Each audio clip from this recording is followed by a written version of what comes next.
Traffic. It has become horrible at all hours of the day now. I do see that there's plans from the ministry to repair potholes. Beyond that, on the short term, I understand the long-term discussions that you elaborated on in previous press conferences. In terms of other short-term actions to alleviate traffic, what measures is the ministry thinking about? So there's several. I mean, we've had this where we mentioned before the need to actually limit the amount of things, for example, of left turns.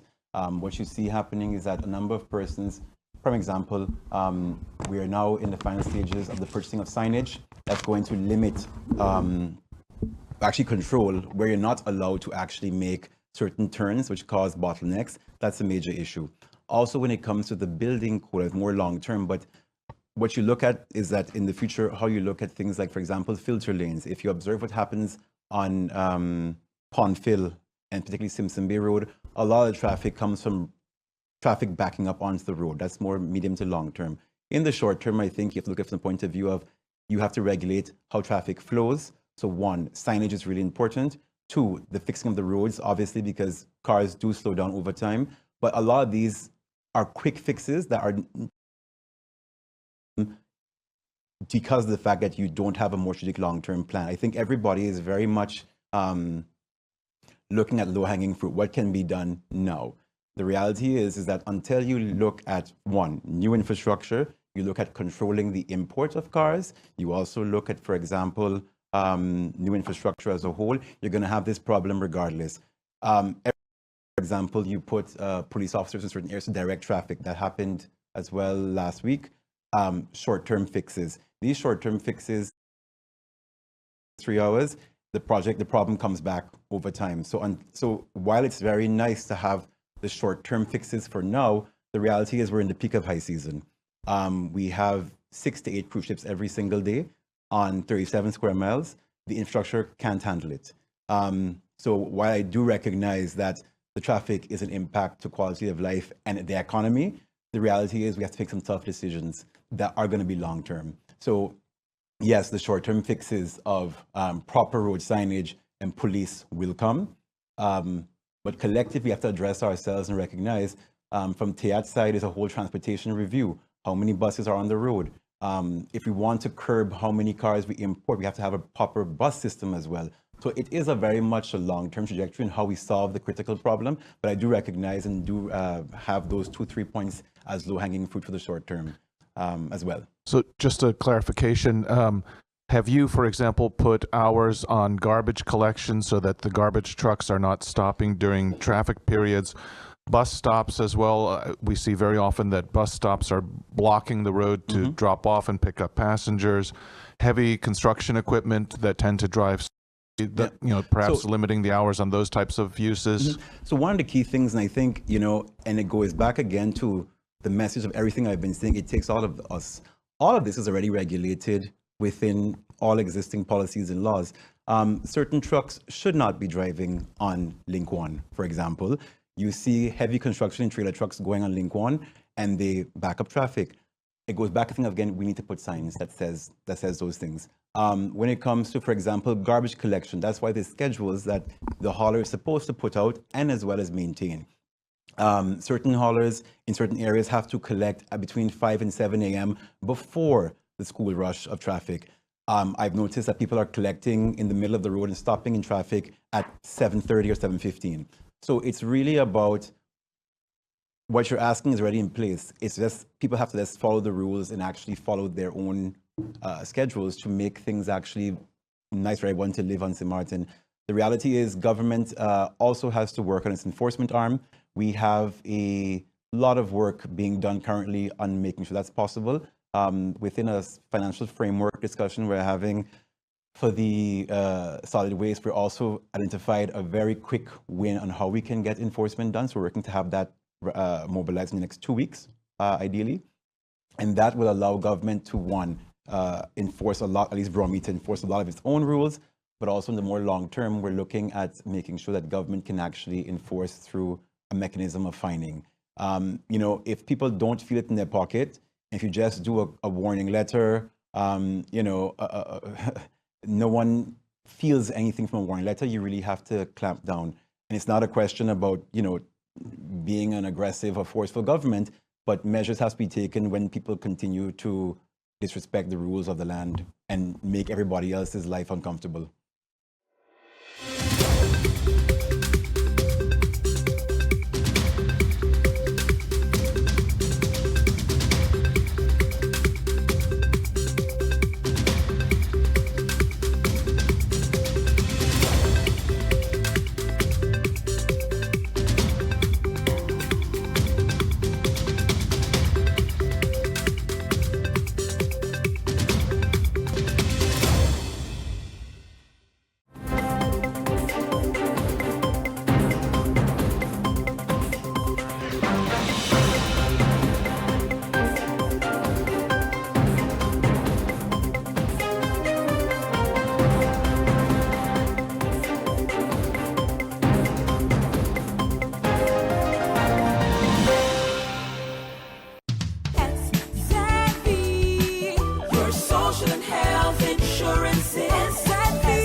Are you SXM insured? Do you have a valid medical insurance status? SXM is cardless. Request your My SXM account today and enter the virtual office of SXM. Go to sxv.sx and sign up now. SXM, yeah, your social and health insurances. 24/7 TV programming on www.stmartinmediacenter.com, SXM Daily News, PBS NewsHour, Now You Know, com programs, documentary, entertainment, sports events, Saturday children's hours, religion programs, and movies. Click on SXM TV broadcast to see your favorite programs.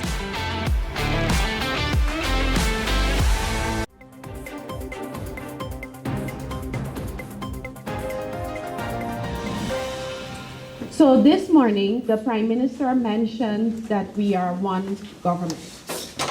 The Prime Minister mentioned our capacity issues and our challenges. So based on that, of course, being creative and innovative, we found a way to basically blend several projects with each other to have one outcome for St. Martin. And the three projects that have been blended is that of early warning systems, Office of Disaster Management, and cell broadcast. I see Hans is in the room. Bertma as well is also in the room, to the back of the room. We have these three projects that we blended to have one outcome.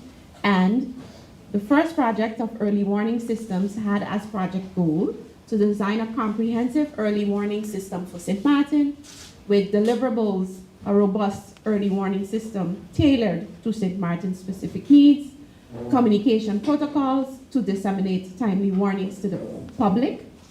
We also then ventured into an Office of Disaster Management with as project goal, strengthen St. Martin's policy and regulatory framework for disaster risk management with key deliverables, disaster management framework, function book, Office of Disaster Management, and of course, a roadmap for capacity building. Cell broadcast. The system involved procurement and installation of the necessary hardware and software, plus establishment of a cell broadcast entity and cell broadcast center for government.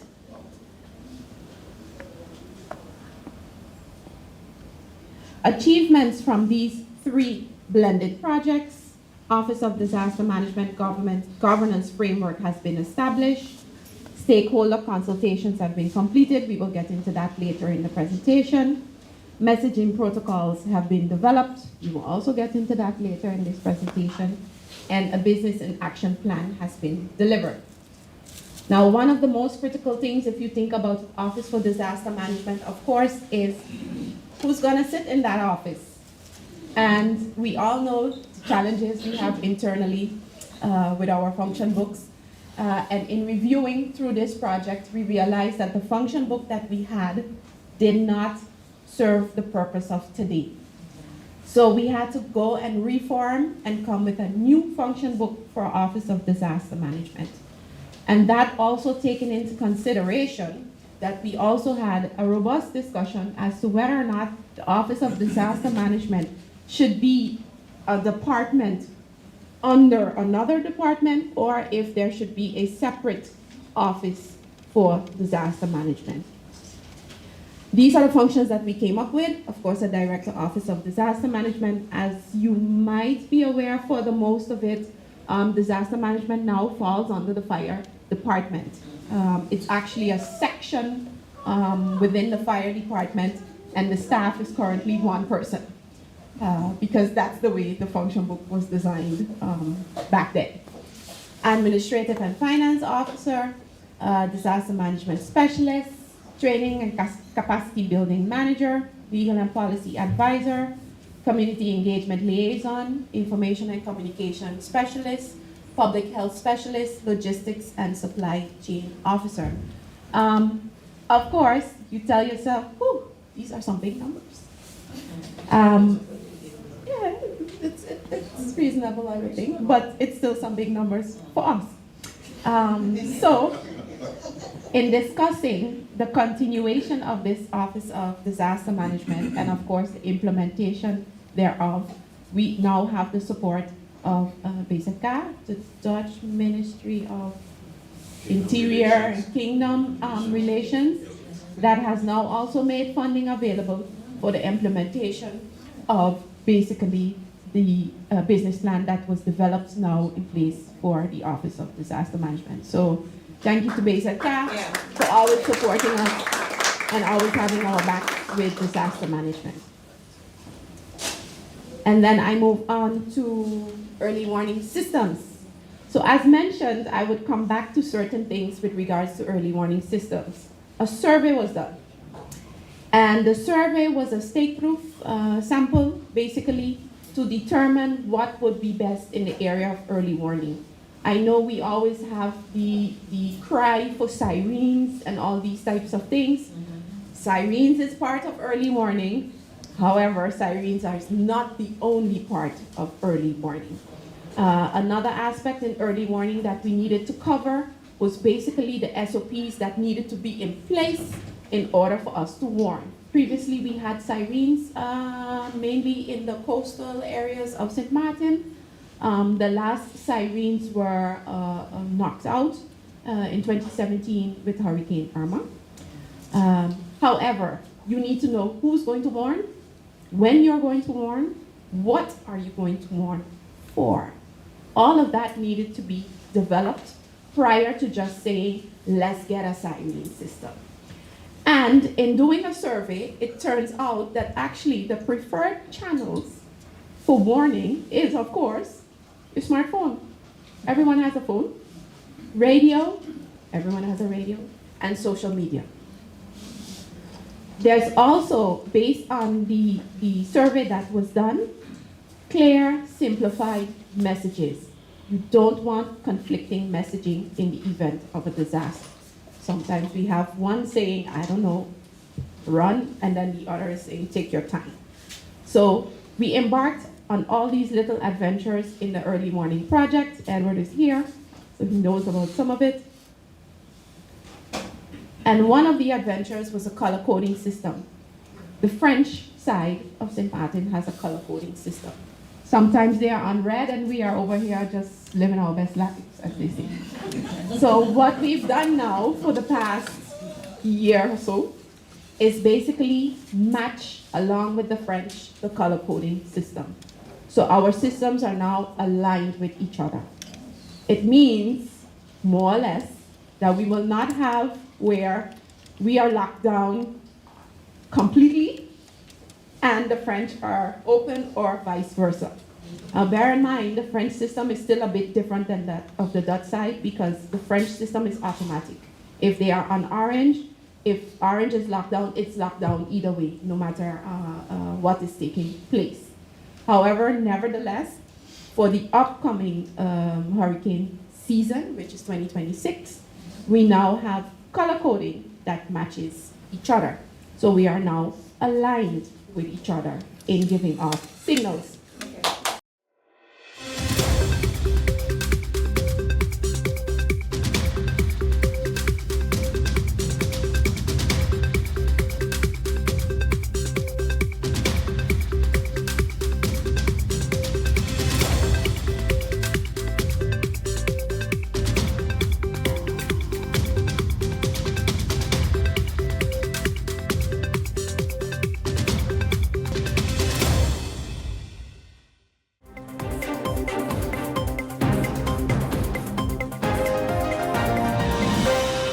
flow of illegal bikes on Barbados' roads has long been a concern. But Superintendent Wayne Archer, attached to the Barbados Police Service's Special Operations Management Service Division, says police have been tightening their grip. As of September, we've rekindled this effort. We recognize that once again there is the presence of these motorcycles and ATVs on the streets. And our efforts being redoubled, we see that we are again putting the Operation Road Assurance in place to target this activity on specific days and specific periods based on intelligence that may come to hand. Superintendent Archer said several bikes have been picked up during the operation so far. So far for the year, we've seized 69 motorcycles. A number is on the yard over by the District Compound Traffic Office to be displayed so you guys can see it. We've also perhaps returned some of these motorcycles to the owners once the owner comes forward and we can prove that the motorcycle is legally on the road. The motorcycle is returned, but a large quantity of these motorcycles are still at the District A complex. Meanwhile, police are also in the midst of a separate operation dubbed Broken Trident, going after bikes being used in criminal activities. The Broken Trident operation, which is currently ongoing, is looking at the criminal activity, looking at those hotspot areas, looking at perhaps the use of motorcycles on the roadways to commit crime. The crime of concern obviously is the firearm incidents and shootings. So there, in general, in a more tactical way, is going after those persons who may be riding motorcycles for the purpose of committing crime. The senior officer said the effort aims to rid the streets of hazards and restore a sense of safety and order for the public. We will continue to use all means available to us, including technology, to combat this lawlessness. But we also want to appeal to the general public to provide us with that information that will allow us perhaps to have a more sustainable and successful operational effort. As the Barbados Police Service continue the road assurance operations, ensure that your licenses are paid and your vehicles are insured. From District A Police Station, Deanza Roberts, CBC News.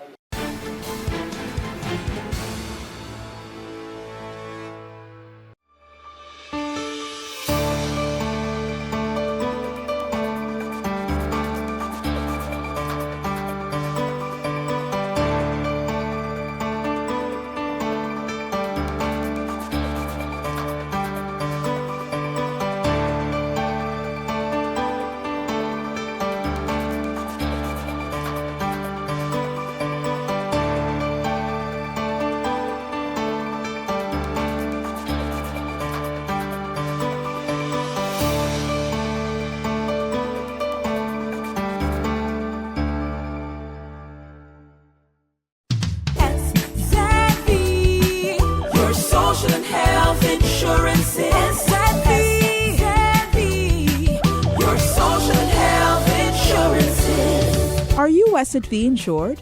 Do you have a valid medical insurance status? SXM is cardless. Request your My SXM account today and enter the virtual office of SXM. Go to sxv.sx and sign up now. SXM, yeah, your social health insurances.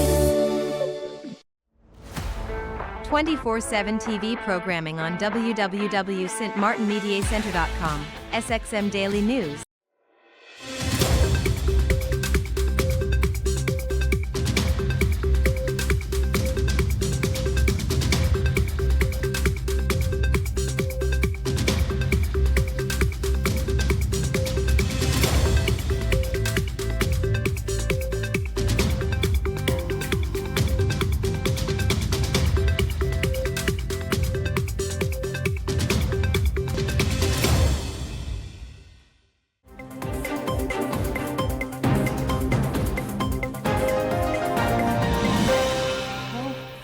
over 16 months, I haven't been able to hug or touch anyone. So it certainly has been a very profound sentiment, suddenly in a matter of few hours to be able to see the people I love most in their eyes and touch them and cry together and pray together. And then I had a chance to meet also with hundreds of Venezuelan people that are outside the hotel, and to feel that, warm one again after such a long time. It's the reason why I do what I do. Oh, I've been proud of her all her life, and my sons as well. They have taken a really hard part of all this struggle, no? When they graduated, because I had to send them out of the country. They didn't want to leave, but I forced them to go because I couldn't do my job and at the same time protect them. So, they were the only ones in their classes at graduation to be without their mother. And she married, I wasn't with her, and my son just married, and I wasn't with him. So it gives me a big sense of guilt, but at the same time, I have so much support from them.